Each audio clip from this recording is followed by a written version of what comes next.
Welcome to our final week of Faculty Perspectives for 2020. I hope throughout this last few weeks you've begun to really understand the breadth and depth of the research interests and work of our top-notch faculty. We've tried to highlight the ways in which undergraduates can not only learn from faculty at the University of Oregon, but we've shared the ways that students can be part of the huge body of research done at the University of Oregon each year. In just a moment, I will introduce you to our presenter for this session, but of course I can't help but to remind you of two important items. First, remember that our presenter will answer your questions live on camera in the last segment of this program. If you're watching in Zoom, use the Q&A feature at the bottom of your Zoom screen, and we will be sure that they get answered here today. Secondly, students who are watching, you should be sure to visit community.uoregon.edu after we're done with this program and submit your reflection. As part of your introduction requirements, you will need to complete reflections on 10 separate faculty perspectives. How does national culture become global? East Asian Languages and Literature's Assistant Professor Jina Kim will discuss this question now in the final Engaged Humanities Faculty Perspective of 2020. Welcome, Dr. Kim. Thank you, Cora. Thank you for having me. I am very glad to be here. I am an assistant professor in the Department of East Asian Languages and Literatures, as well as the faculty in residence at Kalapuya Ilhili Hall. I am very much looking forward to meeting many of you in person during the coming weeks as we welcome you to the University of Oregon and also, of course, to Kalapuya Ilhili. To begin, I will speak a little bit about my personal experiences. Personal experiences and lived history fuel my intellectual passions, curiosities, and long commitment to diversity in my research, teaching, mentoring, and service.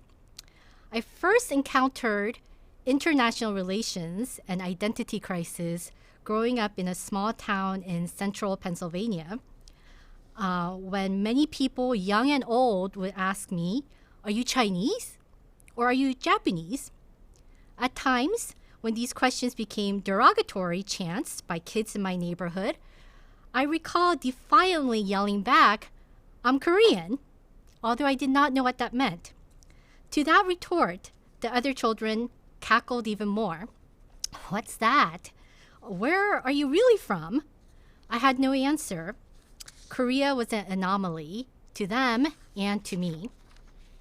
Like many second-generation Asian Americans growing up in the 1980s and attending college in the 1990s, under the watchful guidance of first-generation immigrant parents, I aspired to become a medical doctor. However, while taking a modern Chinese literature course as an undergrad, I had a Lu Xun moment when, like the father of modern Chinese literature, who went to study medicine in Japan during the early 20th century, I too came to an epiphany that better way for understanding and healing the sickness of modern society was not through medicine, but literature. I ultimately chose to pursue graduate studies in comparative literature and then East Asian literature and history, where I had to actually relearn Korean. As a graduate student and now a scholar, teacher of East Asian literature and history, I returned to my earlier puzzling speech acts to question my bold claims of national and ethnic identity. Thus, my intellectual inquiries circulate around the core question of how humans encounters with themselves and others at specific times and places come to be expressed, and particularly through literature. Trite as it sounds, every confrontation with the other is a confrontation with the new and the self. Hence, on a more fundamental level, rests my interest in historical, theoretical, and cultural concepts of the new, whether they are material goods, social and technological revolutions, cultural and artistic movements, racial formations, or subjects of knowledge. Relatedly, for my presentation today, I would like to pose the big question, how does national culture become global? Since I can't speak about all cultures of the world, I am going to narrow my question to focus on one country, South Korea, and ask, how did Korean culture become global? Or put another way, how did South Korea become so cool? In this talk, I will try to answer this question, but I will also demonstrate how I would go about answering this question. I will show how, as a literary and cultural critic whose work is very much interdisciplinary and comparative, that cuts across media, national, and disciplinary boundaries, would approach the question using historical analysis, visual literacy, close textual reading, and digital humanities.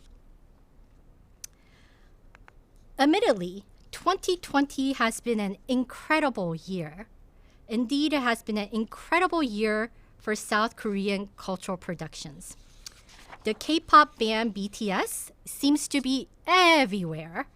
They have reached top of the charts with their numerous songs and music videos. As we speak, their latest single, Dynamite, has set the YouTube record for most views within the first 24 hours of its release, 101 million views. And I think I checked yesterday and they were up to 200 million plus. And it also sits as the #1 downloaded song on iTunes. BTS's fan club, ARMY, has proven to be formidable, not only in their sheer large number of members from all over the world, but their high-spirited activities, both online and offline. Earlier in 2020, the film Parasite, directed by Bong Joon-ho, received a string of some of the highest accolades in the world of cinema, including the Best Picture at the 92nd Academy Awards. It became the first non-English language film ever to win the Academy's Best Picture Award. Likewise, a few years ago, Han Kang's novel, The Vegetarian, received one of the highest accolades in literature and translation when it was awarded the 2016 Man Booker International Prize, the first Korean novel to do so. As you can see, South Korean music, film, and literature are sitting aloft the mountaintops. We will return to talk more about this novel in the latter part of my discussion. But for now, even if you have not heard of the novel The Vegetarian, I am quite positive that if you look around your everyday life, there is something Korean in your life. For example, things invisible, like the computer chip made by Samsung that might be in your computers, or something more ubiquitous, like Samsung mobile or smartphone. Although we can point to many cool things about Korea in the second decade of the 21st century and at the current moment, this was not always the case. As mentioned earlier, in the 1970s and 80s, many Americans did not even know where Korea was located. Many more probably did not know about the history of Korea's division into North and South Korea, despite the many Americans who fought in the Korean War. The moniker, the Forgotten War, is how American history textbooks often and usually refer to the Korean War. Perhaps it wasn't just that the US and the West did not know about Korea, but it was East Asia, the region, that was still obscure and indistinguishable. The murder of Vincent Chin in 1982 epitomizes this point. The 27-year-old Chinese-American man was beaten to death by 2 auto workers in Michigan who assumed that Chin was Japanese and associated him with the decline and massive layoffs in the U.S. auto industry in the 1980s, and of course the rise and the emergence of the success of the Japanese auto industry, especially in the U.S. A decade earlier in 1973, a Korean-American man in his early 20s, named Chul-soo Lee, was wrongly convicted of murder and sentenced to life in prison based largely on misidentification by witnesses and police who assumed and marked Char-Soo as a Chinese man involved in a Chinese gang fight. While eventually Lee's case was overturned, he spent 10 years in prison. In many American history courses and conversations taking place in public places, as well as among family and friends, Korea in the 20th century was very often absent or an afterthought. As you saw in the map in the previous slide, Korea was often talked about as a small peninsula sandwiched between big China and rich Japan. But the difference between the 1980s and now is vastly different. The US media representation of South Korea and general knowledge and reception of Korean culture have vastly changed. Recent headlines in major US newspapers are somewhat telling. Rather than treating South Korea as a developing country that was considered to be a client state of the US, the headlines that you see here suggest that South Korea has outperformed the US. As it says, how South Korea successfully battled COVID-19 while the US didn't. South Koreans to Americans will teach you how to impeach a president, which is derived from South Korea's success in impeaching the President Park Geun-hye in 2016. Of course, these headlines do not tell at all, and they do hide many problems South Korean society has experienced and is currently experiencing.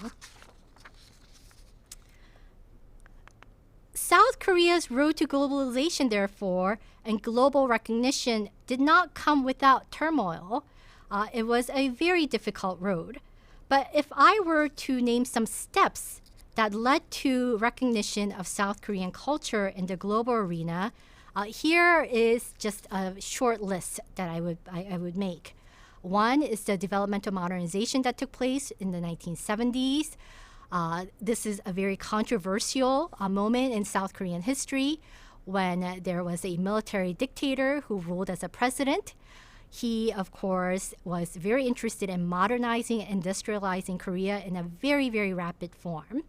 Thus, there was violation of human rights, labor rights were broken, but at the same time, many scholars have attributed Park Chung-hee as the president who is responsible for bringing South Korea into its industrialized, modernized state at the moment. Another aspect would be demonstrations and protests that have plagued South Korea's post-war history. From the 1960s and even now as we speak, protests by the Korean people, the masses, take place almost every day. In 1961, President Syngman Rhee was toppled by young students, university students like yourself, who were protesting the corruption of his administration. In 1980, there was a massive protest in the city of Gwangju that was protesting, people were protesting against, again, the ill-human treatment of the Gwangju citizens. In 1987, the massive protests brought in or ushered in, finally, some form of constitutional democratization that was taking place in South Korea. Likewise, 1988, the 1980s, while I said was uncool, even at that time, might be the transitional phase when South Korea hosted the 1988 Seoul Olympics. It was in some ways considered to be when South Korea was presented to the international stage. In 1992, 1993, when the first civilian president was elected democratically, the president Kim Young-sam instituted a new policy called 세계화 policy, or the globalization policy, where he really shifted the way they thought about modernizing Korea. Thus, instead of manufacturing cars such as Hyundai and Daewoo and Kia, he switched to thinking about how culture South Korean culture or Korean culture can be exported. And then, of course, in the end of the 20th century and the 21st century, we began to see a very, very interesting campaign to brand South Korea, which has resulted in another movement, I would say, a popular culture movement called Hallyu. So a little bit more about Hallyu, or the Korean wave. This, of course, is not something that came organically or naturally, but it was very much of planned or multi-level planning that took place to bring about the popularization of Korean culture. The state intervened and invested heavily in creating new cultural products, new cultural texts, as well as promoting it abroad. In addition, of course, one needed cultural industries and cultural leaders who are able to engage in innovation and producing new products that was creative, that was novel, and that was, of course, that resonated with not only the Korean audiences and East Asian audiences, but also the wider global audience. Korean diaspora, and here I am referring to the long history of Koreans living abroad, immigrating abroad. Just as my parents did in the 1960s, there is a large population of Koreans who are living outside of the Korean peninsula. And of course, in the 1980s, after Korea achieved democracy, travel opened up for Korean citizens who are now able to travel more freely abroad to the US, to Europe, and other places. International education is another factor that I would argue contributed to the Hallyu movement. Some of you might know of a Korean student who came to study in the US and are studying here at the University of Oregon. Not only university students who are coming to the US, but there has been a very strong movement to internationalize Korean education in South Korea. Thus, of course, the study of English and other foreign languages, as well as invitation of foreign students to study abroad in Korea. And lastly, and this is something that is very interesting and provocative, and something that I will touch upon a little more as I talk about the novel, The Vegetarian. But there is an interesting relationship between nationalism and globalization, that these are not two separate categories, but in fact one and the same for many people in South Korean cultural industry as well as the South Korean state. So I want to spend the second half of this presentation then looking at Korean literature and its dilemma of participating in making Korean literature global.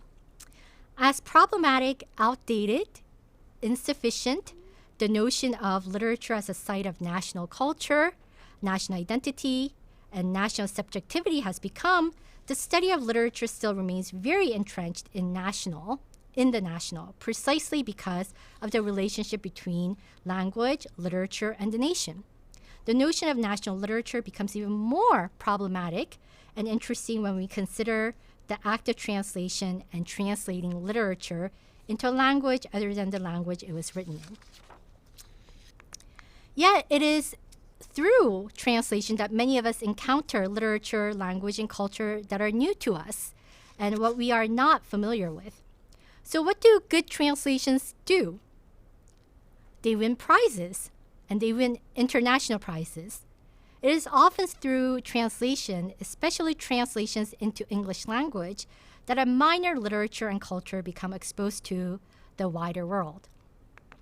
Han Gang's novel 채식주의자, translated as The Vegetarian, received a prestigious 2016 Man Booker International Prize. The Korean reading public, as well as the literary establishment, was euphoric over this announcement. First, because Han is the first Korean to be awarded the Man Booker International Prize. Yet quickly, the celebration turned to criticism when Korean literary critics, translators, and readers began voicing both serious and minor faults with Deborah Smith's translation. Although critics here and there pointed to the errors in Smith's translation even before the award was announced, the clamors became even more vociferous when the Man Booker Prize committee announced the vegetarian as the recipient of the 2016 award. First, I would like to examine why in South Korean media, the literary circles, Hangang's award became an occasion for both celebration and confusion, and perhaps even shame. And then secondly, examine how some specific examples of Smith's translation to explore questions of what do good translations do exactly. I argue that the translated literature brings to surface the anxieties of national identity and status which the Korean government, society, and literary establishment has been carefully honing. Deborah Smith's creative translation undermined these institutions' ability to carefully monitor and guide through the cultural production process. Korean literature was becoming like K-pop, which on the one hand is what the state wished for, but on the other hand, that is the popularization of Korean literature. But on the other hand, they did not want literature to become K-pop. So on July 7, 2015, the Booker Prize Foundation announced that the Man Booker International Prize was to be made a prize for fiction in translation. It was to be awarded annually for a single work of fiction, translated into English and published in the UK. This is a change from the previous policy where there was an award awarded every 2 years for a writer's entire body of work. The monetary prize was divided equally between the author and the translator. I do not have the full knowledge or the time in this presentation to go through why the Booker Prize Foundation made the change it did, but what does become apparent is that in these changes, translation and translators are made more visible and prominent. For all too long, translators have been shadows of authors, and their achievements was recognized in their invisibility. Thus, their existence existed in their vanishing. Instead, in the case of Deborah Smith, the translator took the center stage rather than the author. Of course, the book and the author also received acclaims, but in winning the Man Booker International Prize, it was the translator and the translation into English that received the most critical acclaim. There were many newspaper articles in which Deborah Smith's translation was praised and applauded. And one example was by Boyd Tonkin, one of the judges for the Man Booker International Prize, where he states, "The Vegetarian, quote, is an unforgettably powerful and original novel that richly deserves to win the prize." He goes on to add that, and this is done by Hanggang and by this amazing translation by Deborah Smith. The point about this prize is that it is totally equal between the author and the translator. And we feel this strange and brilliant book has absolutely found the right voice in English. So as we can see from even this statement, that there is a hypervisibility of the translator. Let's look at some specific examples. And I'm very sorry that this is a very small text, and I'm sure you're going to have difficulty reading the text. But I did want to place it side by side just so that you can see the difference in the translation. The one on the left is by Deborah Smith. The one on the right is by another brilliant translator, Janet Hong.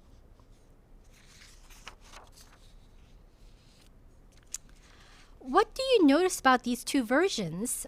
Again, I'm sorry there is not enough time for you to probably have read it. You can come back to the video and read it more carefully.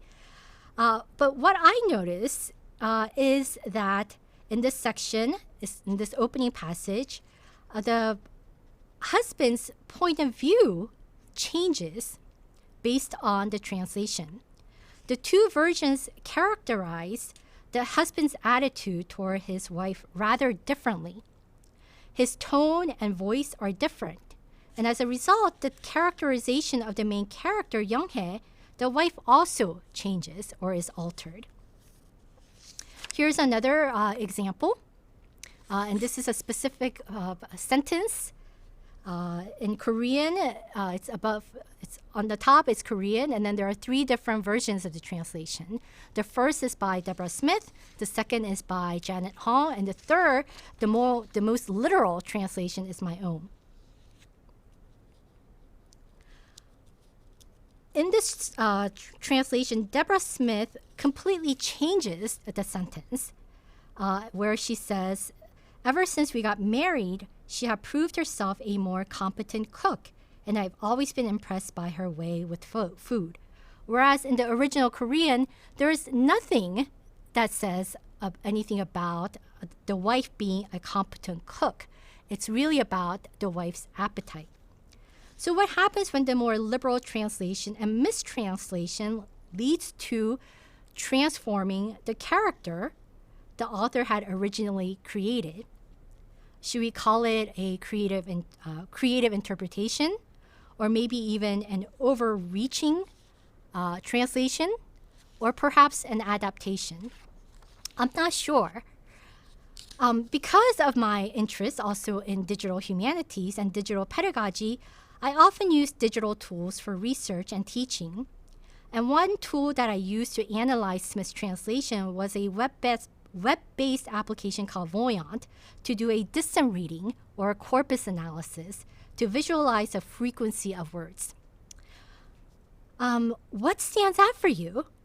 For me, the frequency of words just and like stood out, and thus I went back to the novel to do a closer analysis of Smith's translation. And here again are some examples of the translations that we see and the frequency of just in Deborah Smith's translation, whereas in the original Korean, there is no sense of just.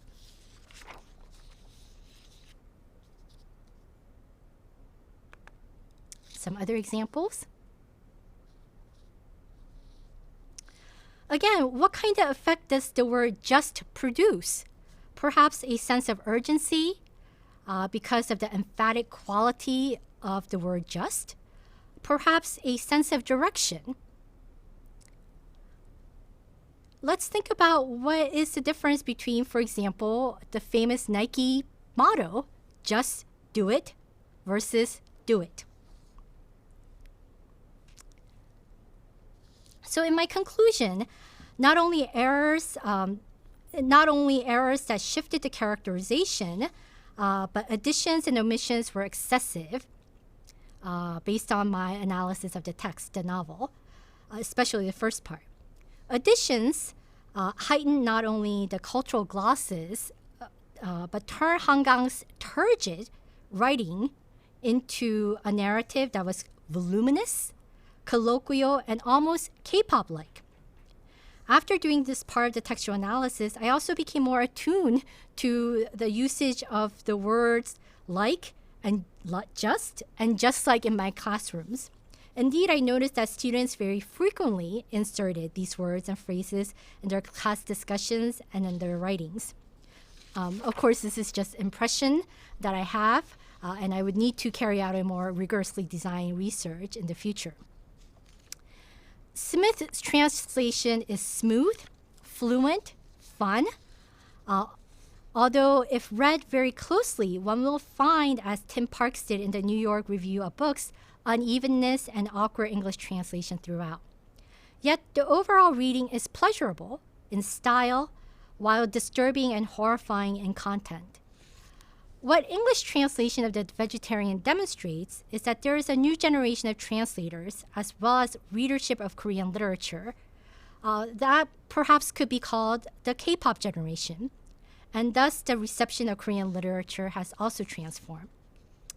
So, then what do good and bad translations do exactly? This is still an open-ended question that I would like to interrogate with you in my courses. But my tentative answer is it demonstrates that the interpretive community of Korean literature can no longer be limited to the literary tradition of national literature, but rather is intermingled with contemporary cultural interests of the broader global interpretive communities. So returning to my big question that I posed at the beginning, how does national culture become global? How did South Korea become so cool? Again, it's a very open-ended and even messier question for us to answer. But I think one of the ways that we can answer this is that we can do this through translation, which can create new interpretive communities across national, cultural, linguistic borders and boundaries. Thank you very much. We do have some time for questions, and I'm going to start off with one of my own. As I listen to this and I think about some of the recent stories about K-pop fans in particular, I think of social media. What influence do you think social media has had on sort of like the rise in popularity of like the national culture of South Korea? Yes, that's a very important question. And social media, of course, whether it's Twitter, Facebook, and especially YouTube, has played a huge impact on the globalization of South Korean culture. As I mentioned earlier, BTS began perhaps their career on YouTube, right? They are the YouTube generation. And thus, social media plays a hugely important role in globalizing not only South Korean culture, I would say, but other minor cultures around the world. Have you been following at all some of the activities of K-pop fans on Twitter and sort of their agitation around hashtags? Have you watched any of that? Yes, I have not been keeping up too much, but I have indeed. And it is, in fact, it's incredible. As I said earlier, the ARMY, especially BTS's fan ARMY's activities on Twitter in particular, in participating in the Black Lives Matter movement, and of course in various political movements, the U.S. elections, is really incredible, and it's, I think, going to play even more of an impact in the future. And then we cannot neglect these fans and fan culture in the coming, the making of even the U.S. and world popular culture. And again, I'm sorry, this question might come out of the blue, but are you aware of any other sort of fan base that has had such an impact on a social movement in this way? Oh, let's see. I am not sure of specifically of other fan clubs, but I would also qualify that BTS's ARMY is not the first South Korean fan club, right? That in the 1990s and early 21st century, we have, for example, Cassiopeia, which was a big group that was a fan club of Dongbangsingi or TVXQ. So there is interesting precedence to BTS's ARMY. And of course, when we think about global fan culture, we also think about Korean dramas and the kind of fan base that has been created around Korean television dramas, and they are much more online based, again, social media based, where they engage in different kinds of discussion about the specific text and specific films and specific soap operas. And this kind of discussion, because it's social media based and derived, it does cross linguistic boundaries, and it has really worked to formulate, I would say, different regional communities as well. So, for example, in East Asia, as well as Southeast Asia and South Asia, and so on. Thank you for that. Okay, so we do have a couple of questions from students too, not just me. Harrison wants to know, what class do you recommend for a first-year student to take in your field? Let's see. I'm not sure. My slide with my classes, I didn't have a chance to show for an extended amount of time. But for students who are interested in Korean culture, Korean language, the University of Oregon is actually one of the lucky universities to have a number of faculty who specialize in Korean linguistics, Korean film, cinema, Korean literature, Korean history, and so on. Thus, you can take, for example, a full level of Korean language classes from elementary all the way up to the advanced level, as well as classes that I will be teaching this coming year. One of the classes is Korean popular culture and transnationalism, in which we will talk about BTS. We will discuss films like Parasite, as well as classes, for example, called, which I also teach, Global Korean Literature, where we will be reading in depth and analyzing in depth a novel like The Vegetarian. Thank you so much. Lauren wants to know, are there different organizations for Asian students on our campus? Is there a K-pop club, for instance, that you're aware of? Yes, I actually heard and know of a K-pop dance club. So students who are interested in K-pop music and dance have gathered together to choreograph dances of their own, as well as, of course, following along with the already very complicated choreographed dances of BTS and other Korean idol groups. There is also a Korean language circle that meets weekly for those students who are interested in learning Korean language outside of the official formal Korean language classes, as well as the Korean American Students Association, and then there is a larger Asian DESI Pacific Islander student group as well. Thank you. What role did the 1988 Seoul Olympics play in the popularity and globalization of Korean culture? Yes, that's a great question. 1988 Seoul Olympics. It is interesting because Olympics that are being hosted by Asian countries such as Japan, China, and Korea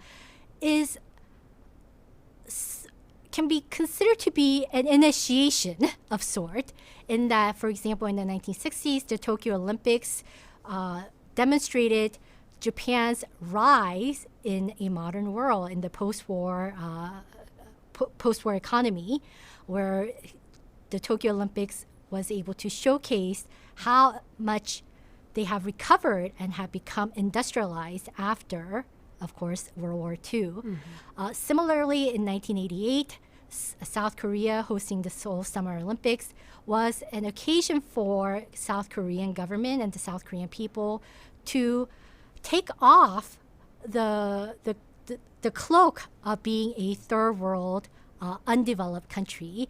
It was able to showcase how modern Korea has become, and of course, having come right after the 1987 democracy movement, mm-hmm. It was able to showcase how South Korea is no longer run by military dictatorship, but has become a full democracy. So I think 1988 Seoul Olympics is an important marker in setting South Korea as a modern country that can be presented to the global stage. Thank you. Do you see a monoculture forming due to globalized social media? Do I see modern culture? Monoculture, like a singular cult, like a sort of condensing of cultures into one as a result of social media? That's an excellent question. No, in some ways, because as I said earlier, I think one of the points of, especially for Korea, is that there is an interesting tension that has arisen or emerged between nationalism and globalization. And I think not only for Korea, but for many other places, there is this need to maintain one's national culture and national identity within the larger global culture.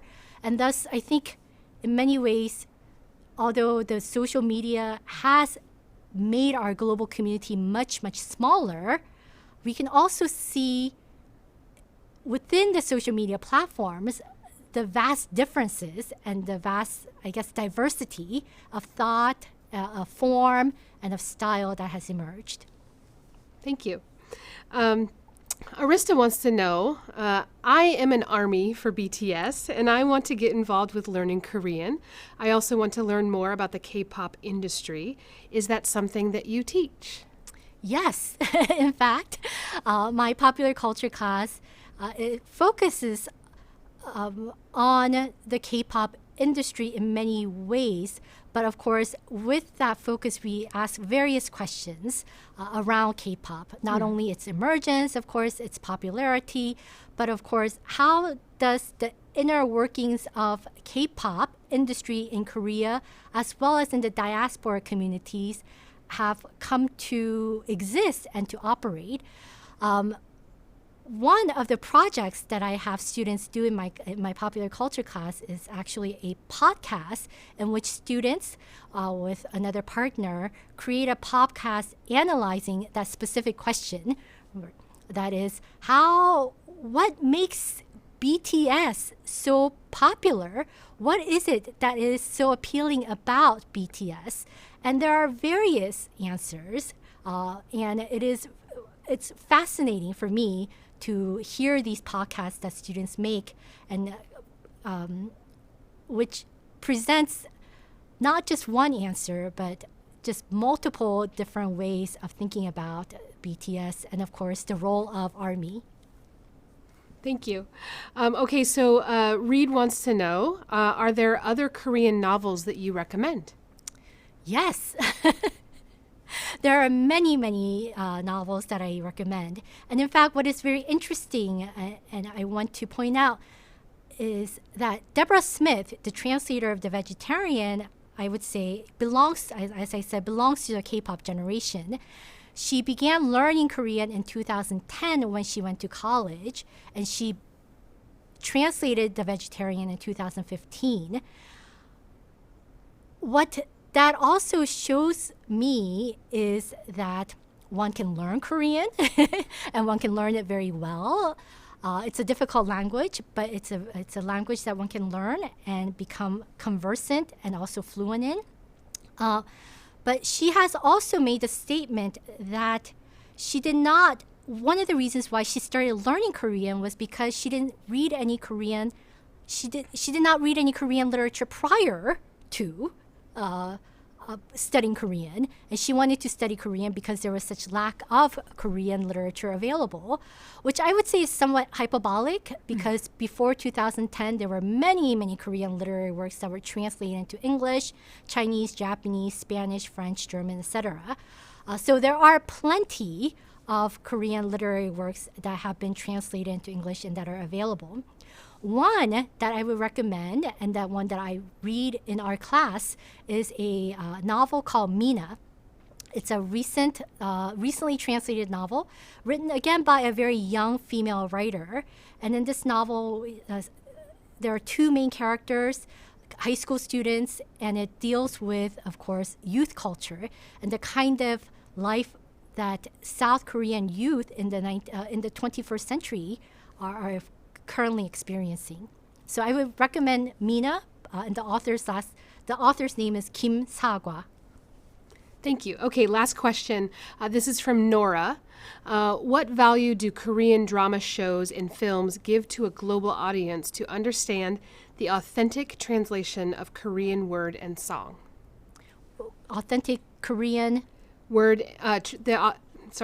What value do Korean drama shows and films give to a global audience to understand the authentic translation of Korean word and song? Word and song, did you say? Yep. Okay.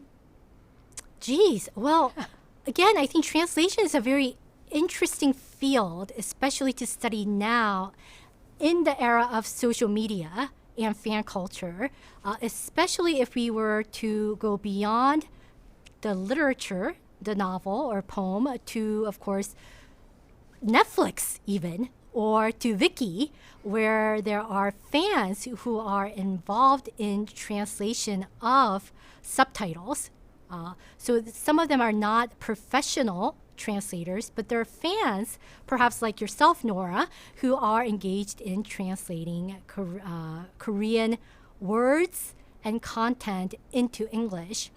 And thus, I'm not sure so I think the community of translators have opened up, and there's much, much potential to participate in that translation community. As far as authenticity goes, I do not think authenticity, that's a hard question. I don't think authenticity is, of course, authenticity is important, but I think the possibility that translation opens up for interrogating what Korean language and culture could mean is much more important task. So I'm not sure if that's the answer that you're looking for, but the authenticity of, it's hard to say there's one authentic essence of Korean language and Korean culture is how I would answer that. Thank you so much. That is all the time that we have for questions this afternoon. For those of you who are watching, thank you so much for your time and your questions today. We're looking forward to the reflections that you submit on this session at community.uoregon.edu. If you have questions about this or any other introduction program, please visit our website, orientation.uoregon.edu. While you're there on that site, I encourage you to click on the Next Steps link, which is on the top navigation of that page. There you will find a list of items and steps that are part of your preparation for fall term and important for you to complete. You can email your questions to us at orientation@uoregon.edu or text us at 541-346-1159. Again, thank you for watching with us this afternoon. And to you, Dr. Kim, thank you for helping our new ducks prepare for fall term. Thank you.